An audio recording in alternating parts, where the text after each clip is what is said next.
Ladies and gentlemen, please welcome Alan Murray and his guest, Bill Gates.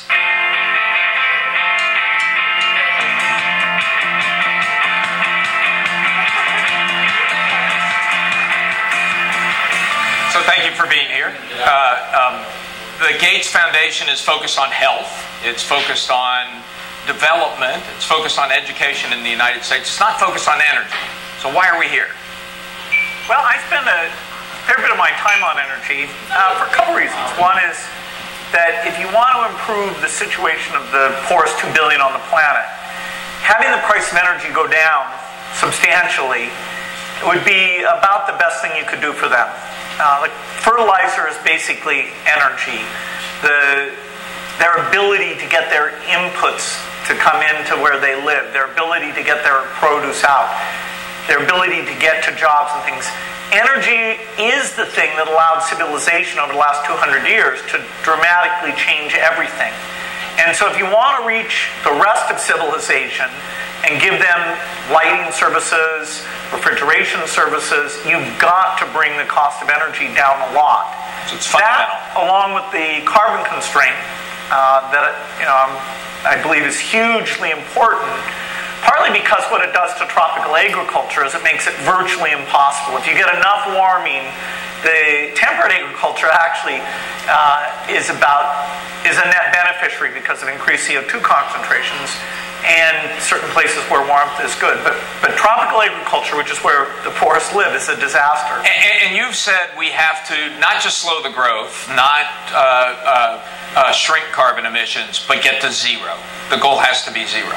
Why? Well, you'll never get to absolutely zero, but if you want there not to be increased warming every year, you have to get to extremely low numbers. There's enough of the carbon stays around for about 10,000 years, the tail piece, because of the way it equilibrates with the ocean, that what we're asking civilization to do here is very, very dramatic. If it was just a factor of 2 reduction, that would be very straightforward. But it's not like that. This is something where it's ultra different.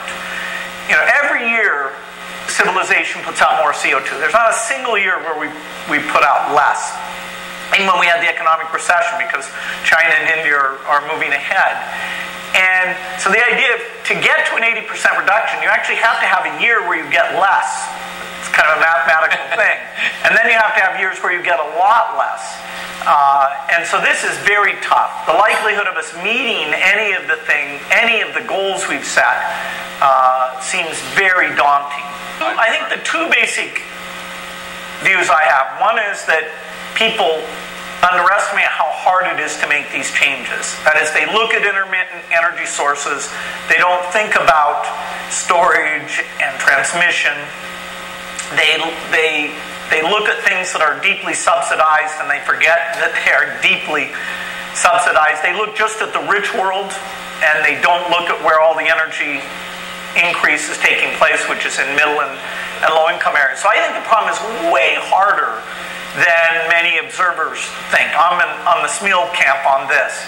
But I also think, to counterbalance that a little bit, and here I very much agree with Vinod, that the potential for innovation, not innovation in the next 10 years, because you got to invent during this next 10 years, but innovations that will start to be rolled out in the, say, 20-year time frame, means that we can be, in terms of the first derivative, in terms of the rate of change, we can be pretty dramatic. And so if you took a period like 75 years, if we really fund basic research at a reasonable level, which the US does not, other countries do not, if we have policies to encourage experimentation, which, just take any one of the things, nuclear, carbon capture, we're not doing a good job on that, transmission, storage.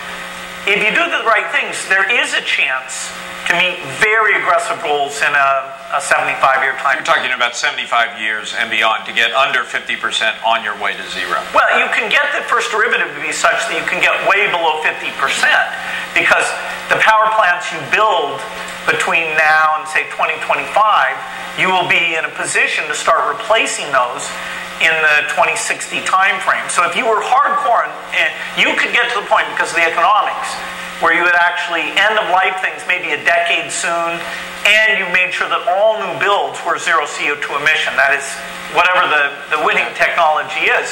So I do think you can get, I think people underestimate what can be done in the near term because of this installed base phenomena. You can get the new plants to change 30 years from now. But certainly, by 2050, they overestimate what can be done in the near term.